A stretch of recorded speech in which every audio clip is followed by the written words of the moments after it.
Good morning बच्चों, मैं योगेश स्वामी। अपन agriculture में पढ़ रहे थे और एग्रीकल्चर में अपन हॉर्टिकल्चर का पार्ट था पोमोलॉजी। जैसा कि आपको याद है, पोमोलॉजी के अंदर अपन ने क्रॉप्स अपन पढ़ रहे थे और मैंगो डेट फार्म अपना कंप्लीट हो गया। अपन आज पपाया के बारे में, पपीता के बारे में अपन टॉपिक अपन ने स्टार्ट कर रखा था। तो बच्चों, कल अपन ने पढ़ा था कि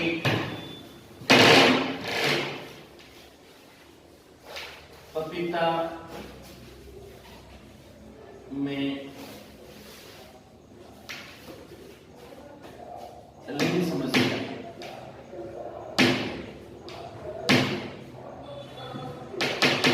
इसमें अपन ने पढ़ा था बच्चों कि पपीता में एक नर पादप होता है, एक मादा और तीसरा उभयलिंगी।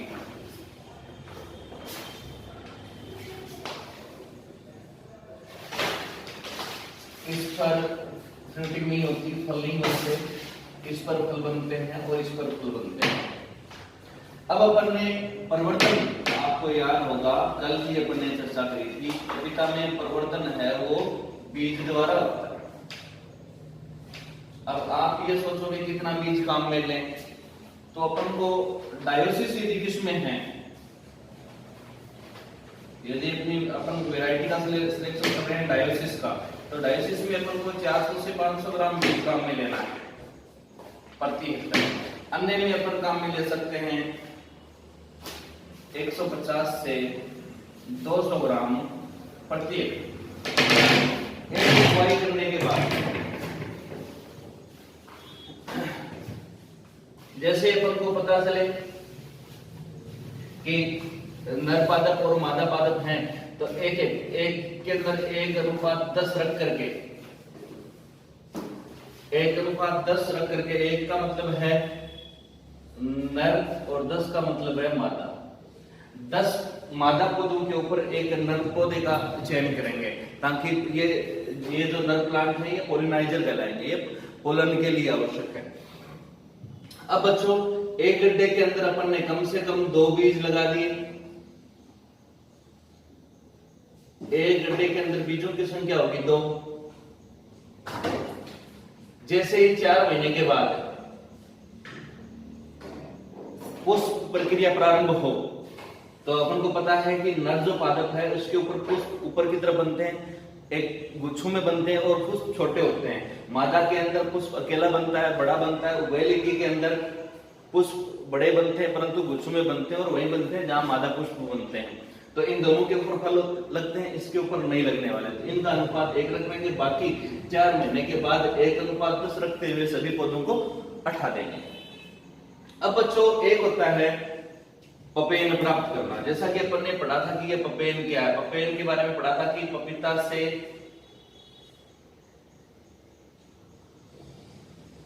प्राप्त दूध जैसा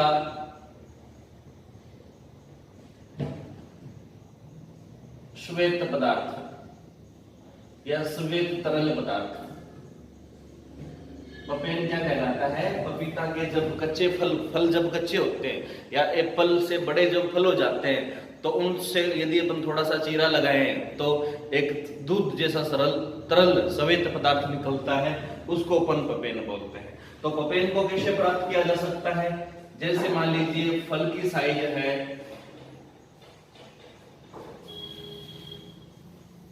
मान लीजिए फल की साइज है वो एप्पल या एप्पल से बड़ी साइज का फल है, तो अपन को क्या करना है, सुबह सुबह ये कार्य 6 से 10 बजे तक होना चाहिए। सुबह सुबह 6 से 10 बजे तक अपन को आधा इंच की दूरी रखते हुए, सेंटीमीटर अपन कह सकते हैं, इसके ऊपर इस पपीता पर अपन को कट लगाने हैं इस प्रकार से। और कट लगाने के बाद नीचे कोई पॉलीथीन या कुछ भी बांध करके ये जो श्वेत पदार्थ है ये बूंद बूंद के रूप में गिरेगा और इकट्ठा हो जाएगा। इकट्ठा होने के बाद इसको छाया में सुखाना है। शुष्कन करने के बाद चूर्ण बना लेना है और चूर्ण के अंदर सोडियम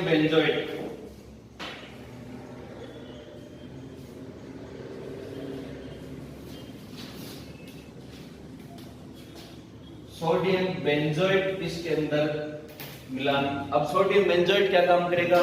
सोडियम बेंजोएट है एक परिरक्षक पदार्थ है, या अपन कह सकते हैं कि परिरक्षण करने वाला एक रासायनिक पदार्थ है जो इसका प्रिजर्वेशन करेगा, इसको खराब होने से बचाएगा। अब इसका उपयोग अपन लंबे समय तक कर सकते हैं। किस में उपयोग करेंगे? यदि इसको अपन बेचें, अब जैसे आप सोच रहे होंगे कि सर इसमें तो अपन ने फल के ऊपर कट लगा दिए तो फल की गुणवत्ता खराब हो गई। तो फल की गुणवत्ता केवल भौतिक रूप से खराब हुई है, उसके अंदर पाए जाने वाले जो कॉन्टिनेंट परसेंटेज हैं, जैसे इसके अंदर की विटामिन ए है, विटामिन सी है, वो उतनी ही मात्रा में उपस्थित है जितनी मात्रा में पहले थी। हाँ, इसकी मार्केट वैल्यू कम हो सकती है कि अपन मार्केट में इसको बेचने जाएं तो जब सीधी सी बात है, जब अपन भी कहीं यदि फल खरीदते हैं तो यही सबसे पहले ये देखते हैं कि फल वो भौतिक रूप से दिखने में अच्छा हो, आकर्षित करने वाला हो, इस प्रकार के गुण अपन देखते हैं। जबकि इसके जो भौतिक हैं वो भौतिक रूप देख करके आकर्षण करने की क्षमता एकदम से 0 हो जाती है। परंतु कॉन्टिनेंट परसेंटेज इसके अंदर की गुणवत्ता उतनी ही है जितनी एक स्वस्थ बिना कटे फटे फल की होती है। खराब होने की संभावना इनकी जल्दी रहती है, तो अधिकतर इंडस्ट्री के अंदर या फिर जल्दी यूज करने के उद्देश्य से इस प्रकार के फलों को खरीदा जा सकता है।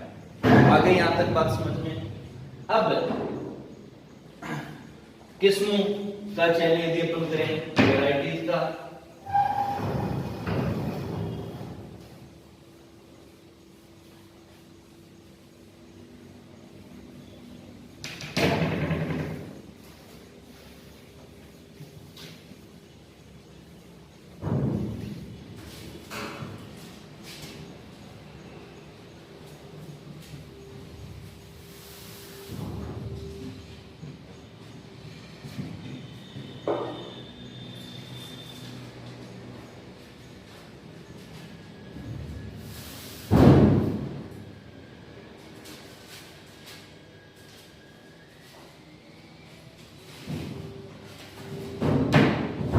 सबसे पहले गायनोडाइसिस किस्में, गायनोडाइसिस किस्में कौन कौन सी हैं? तो पूसा मेजेस्टी है वो गायनोडाइसिस किस्म।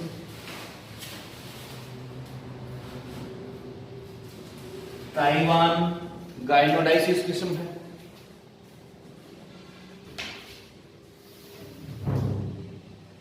पूसा डेलिसियस,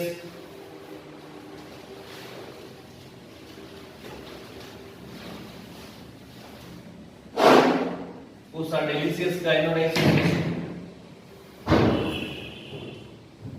क्रुग हनीड्यू,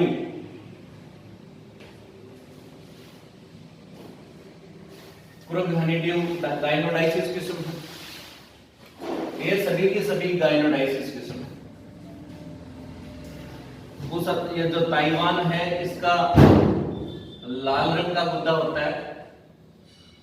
बात करें पूसा नन्हा, पूसा नन्हा बच्चों इसी साल का 2020 का क्वेश्चन है। आपने यदि पेपर देखें तो जेट एग्जाम 2020 में आया हुआ क्वेश्चन है। पूसा नन्हा किसकी एक उन्नत किस्म है? तो पपीता की। अब बच्चों पूसा नन्हा एक बोनी किस्म है, this is a dwarf variety, और बोनी किस्म है तो इसके लिए पौध रोपण की जो P इंटू जो R है वो 1.50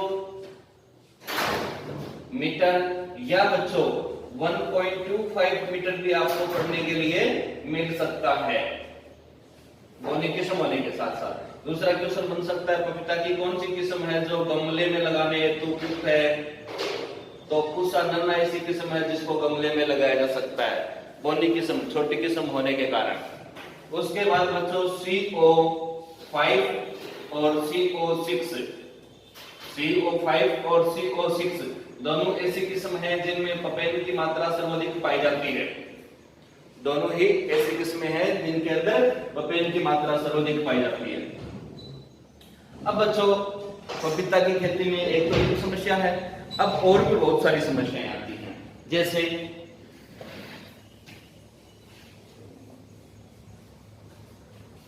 इसके रोग,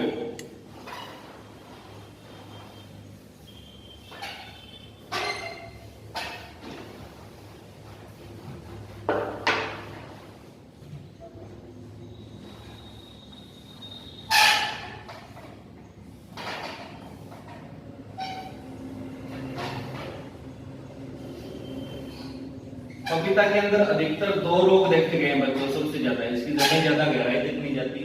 एक रोग ये देखा गया है कि पत्तियां हैं वो एकदम से पीली पड़ जाती है। अब इसका जो लक्षण है वो तो दिखाई देता है पत्तियों के ऊपर कि पत्तियां पीली पड़ गई, परंतु इसका कारण कुछ और है। इसका कारण यह है कि यदि जो अपन जल देते हैं पौधे को, पानी का उपयोग जहां अपन करते हैं, यदि वो पानी सीधा तने से स्पर्श होता है तो तना सड़न रोग जिसको कहा जाता है, इस रोग का नाम है तना सड़न रोग, या इसको कहा जाता है स्टेम थ्रोट डिजीज।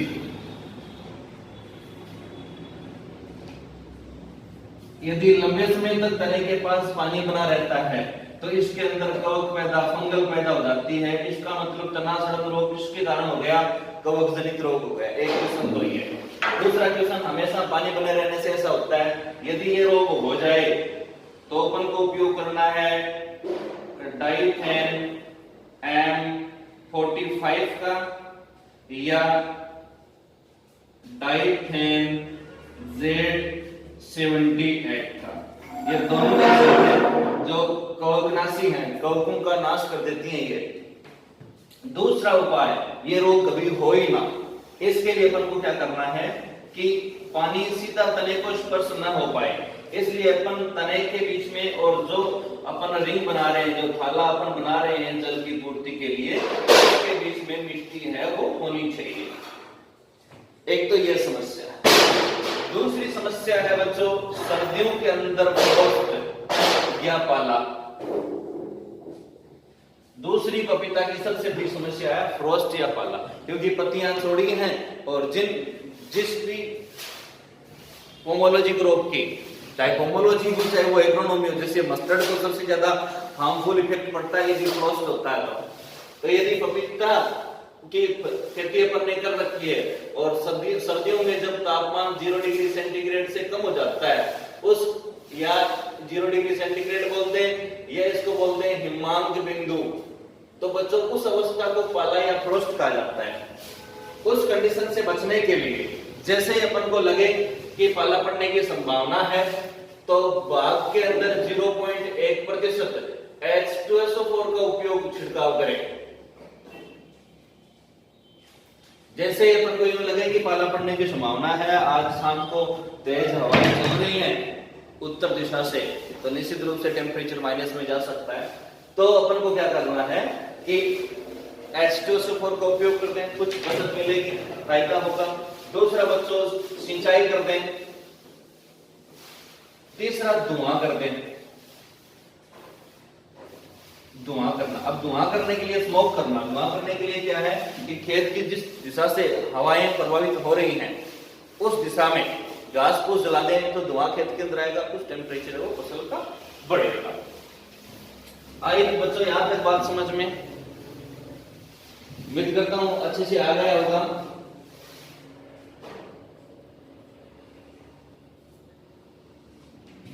अब लास्ट बचा उपज। अब मैं उपज में सबसे महत्वपूर्ण क्वेश्चन ये भी बनता है कि कौन सी फसल है वो पपीता एक वर्ष में उपज शुरू कर देता है, उपज प्रारंभ कर देता है।